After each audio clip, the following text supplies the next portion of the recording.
Hey guys, welcome back to the channel that gives you the truth with a little bit of bias. Today we are tackling the age-old question: Windows PC versus MacBook. Which one should you get? Guys, buckle up because I'm gonna give you the benefits, the drawbacks, the plus, the minus, everything you need to know. So let's get right into it. So let's start with the Windows PC.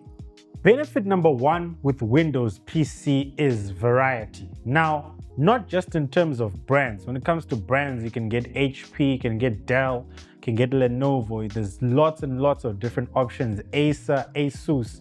But even when it comes to the ranges themselves, if you're a power user, you can get a maxed out gaming rig, custom build your own desktop. You can get the ROG series, whatever you want.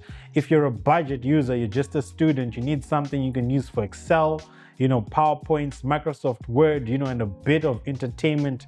You've got the full range when it comes to Windows PC. So as you can see over here, I've got the HP Spectre. Now, HP Spectre in my books is the best business laptop. And of course, to come with such a status, it means it comes with a high price tag. But if you don't want that, you still want a good Windows PC, on my right side, there's the HP 15. You can get this in Core i3. In fact, you can get it in dual core, Core i3, Core i5, Core i7, all at different price points, all of course for different functionalities, but you still have the benefit of variety. Now, the second benefit of Windows PC is upgradability. Now, let's say you've got the HP 15, you decide to get it. Let's say it's got the base model specs, the Core i3, 4 gigs of RAM, 256 GB SSD. At any point in time, you can upgrade this machine. As I said, if you get the base specs at any point in time, if you want to change out the RAM stick, add an 8 gigs and make it a single 8 gig, you can make it 12, you can make it 16, whatever you want to do, as long of course as they're compatible, you can easily upgrade this. The storage, if the storage is an issue, you can go and upgrade it as well. If you want to add an NVMe PCI SSD, of course available at Electro. Links will be in the description. But if you want to upgrade your storage to 512 gig 1 terabyte SSD, you can easily do so. What does this do? Why is this such a good thing? It adds longevity.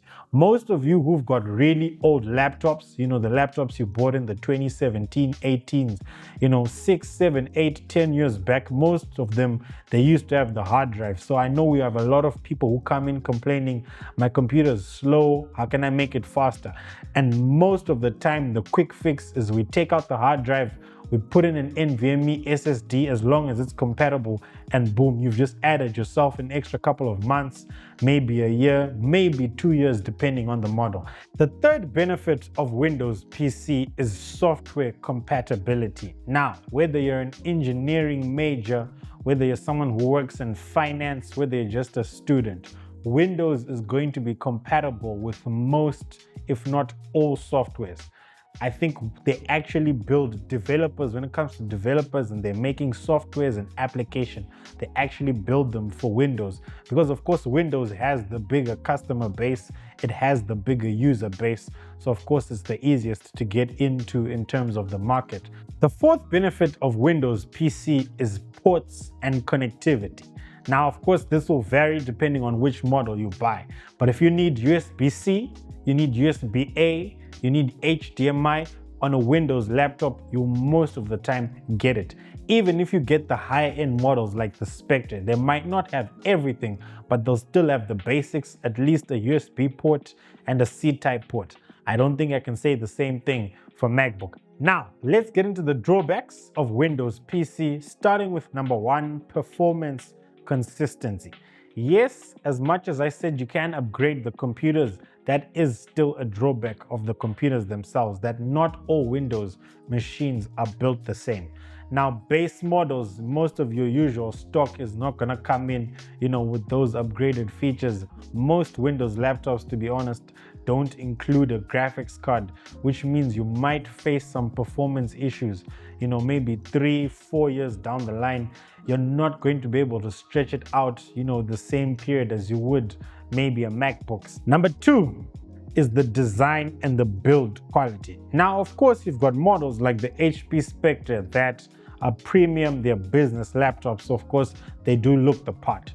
But like I said, if you come down to the models like the HP 15, maybe the HP 250s, certain other models, yes, initially they do look a bit sleek, but over time they do face a lot of scratches, they do get dents, and of course the infamous hinge issues, the screen issues, they start chipping in the corners. So the design quality and the build might not be as strong as a MacBook. The third issue is operating system challenges. Now, if you've been using Windows for anything more than 2 or 3 years, then you have definitely seen the blue screen of death. And that's an issue. Sometimes Windows is unpredictable. It can crash, it can lag, it might not be able to update. We've had lots and lots and lots of situations where people have had to completely wipe their systems and install the software, and they've lost all their data. Of course, again, it does depend on which models you're using. The newer generations, 13, 14, 15th generations, are not really going to struggle with the same amount of issues. But like I said, if you've been using Windows for any significant period of time, you have definitely experienced that blue screen of death. And last but not least is security. Now, like I said, I am biased towards HP, which means I am personally a Windows person. But when it comes to security, Windows definitely underperforms. Now, if someone was to steal your laptop, if I'm talking to about the 95% of you who don't know how to lock your BIOS, or put a password on system boot, if I were to steal your laptop, it would take me a maximum of 10 minutes to completely wipe everything and use it as if it's new.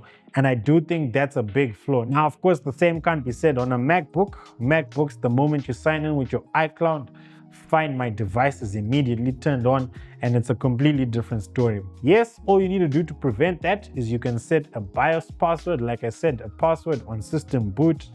But if I'm being honest with you, most of you were born before computers and you don't know what the word BIOS means. So unfortunately, we're gonna have to take it as a knock. Now, let's get into the benefits of the MacBook. And number one, starting, is the design and the build quality. Now, say what you want, you can be one of those people that despise Apple at the root core, but you cannot deny that MacBooks are premium. Their design, the way they're built, the materials used, the aesthetic, just the feel of a MacBook is premium. Honestly, I think part of the cost included in the MacBook is just on how it looks. Number two is software optimization. Now, because Apple controls both the hardware and the software, it means you've got a very seamless integration of everything. Now, if we take all the brands and combine them, I don't think anyone has a better update cycle than Apple themselves. Apple is still releasing softwares for computers that were made 6, maybe 7 years ago. And of course, again, because they do build that Apple silicon themselves, it means they're going to get the best kind of integration and software performance that you can get on any comparable laptop. With everything else, with the Windows, yes, you can custom build, yes, you can put in your own hardware, but it's not going to work the same because it wasn't built from the ground up to do so. Number three is battery life. Now, with Apple silicon chips, the M3 and the M4, you're easily going to be able to whip out about an average of 15 hours of battery life. Again, because Apple makes the hardware and the software themselves, they are able to make sure they use the best kind of technology. And of course, the M series chips, the Apple silicons, are going to be the most efficient standard across the industry. They're going to be the best in terms of power consumptions, and it's very amazing and awesome to see how they can put such powerful technology into such premium builds. Number four is ecosystem integration. Now, I am an HP user, but the one biggest annoyance that I have is being able to move information, data, and documents from the computer onto my phone. If I was using a MacBook, it's very easy. You've got AirDrop. You can copy on your phone, you can paste on your MacBook. You can mirror the screen of your phone onto your MacBook, of course, depending on the model you have. And again, because Apple builds everything, the hardware and the software, they can easily make it integrate. If you're doing something on your iPads, you write a note on your iPad, the minute you open your MacBook, you're going to see the same note. You take a picture on your phone, it's easily syncing everywhere, and it just works. I think one of the biggest selling points of the MacBook itself is that it just works. An honorable mention is security. So like I mentioned, Apple, when it comes to their iCloud, is solid, rock sealed. You're not getting in if you're not the user, you're not the owner of the device of the account, you're not getting in under any circumstance. Which means, of course, if you get your device, you sign in with your iCloud. If anyone were to steal your device, number one, they can't get into that device, so they can definitely not access your information under any circumstance. And number two, even if they were to try and wipe it, erase the data, try and do an internet recovery, it will still come back locked to your iCloud. Now, as much as that is a benefit, it definitely does segue us into our drawbacks. I will start with that being that security issue. I have seen a lot of people who have had very good MacBooks, their devices, but for the mere fact that they forgot their iCloud password, they weren't able to recover it. They threw away or they had to sideline a very good machine. Now, our next drawbacks of the MacBooks are ports. Most of the MacBooks, if they're anything from 2020 going forward, are only going to come with a C port. So if you need any other kind of port, guess what you're gonna buy? You're gonna buy a dongle. And guess that's just more money that you need to spend.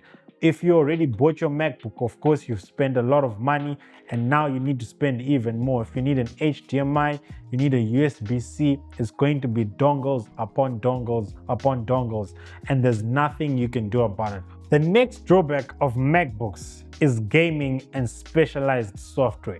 As for gamers, if you play any AAA games, you've never even considered getting a MacBook, because unfortunately it doesn't support most of them. And as we mentioned, as one of the benefits for Windows PC, it's a drawback for MacBooks that it does not support a lot of specialized software. So for engineers, for architects, for pilots, unfortunately there's certain softwares. Yes, most of them you will get on the MacBook, but for a lot of you, MacBook unfortunately becomes very limited. The next drawback is one of the most serious and egregious things that Apple has done in a while, and that is removing upgradability. Not only do you not have a lot of ports, but you can't upgrade your computer. So, like we mentioned with the Windows PC, if you need more RAM, all you need to do is buy a RAM kit. As you can see, I've got 2 RAM kits over here. For Windows, this is $30. For Apple, this is $300. There's no other option. You can't customize it. It's soldered right onto the processor, and there's nothing you can do about it. If you're going from 256 gigs of storage to 500 gigs of storage on your computer, that's an extra $300. If we take the MacBook Pro with the M4 Pro chip, if you've got 24 gigs of RAM and 512 gigs of SSD, if we bump that up just to 1 terabyte, that's an extra $400.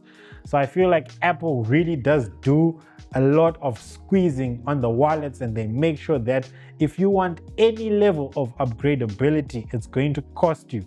You've already paid an arm for the machine. Now they're going to take your arm, your leg, and maybe a finger as well. And that leads into our last drawback and the most important one, which is the price. Now, the MacBooks are not cheap. If you're getting a base model, you're looking at, if you're here in Zimbabwe, anything starting from $1,000. This is, of course, if you want to get anything of the M2 range. If you're going to the M3, M4, we're now spending $1,000 plus. And that price, as I mentioned, begins to creep up. And it's cost upon cost. You're just going to keep paying. And I do think that is one of the biggest drawbacks of the MacBook. Now, what's my final verdict? To be honest with you guys, I am a Windows person. I knew how to jailbreak a device before I knew how to drive, and that means I've just grown up with side-loading apps. But the honest truth is, it depends on who you are and what you need. Like I said, if you're a gamer, you'd never consider getting a MacBook because a MacBook would be very impractical for you. However, if you're a creative, the power of the silicon chip in the MacBooks are going to give you excellent performance, and considering, just the way you can use the device, the way it's going to be convenient, everything that's going to come in one package, I don't know why you'd even consider Windows laptop. So it just honestly depends on who you are. What's better, what's worse, it just depends on what you need. What's your preference? What do you need? What do you like? And most importantly, what do you have the money for? So guys, that's been my breakdown on Windows versus MacBook. Don't forget to subscribe, like this video, share it with someone you know who's been battling between this decision, turn on post notifications so you don't miss our next video, and I'll see you guys next time.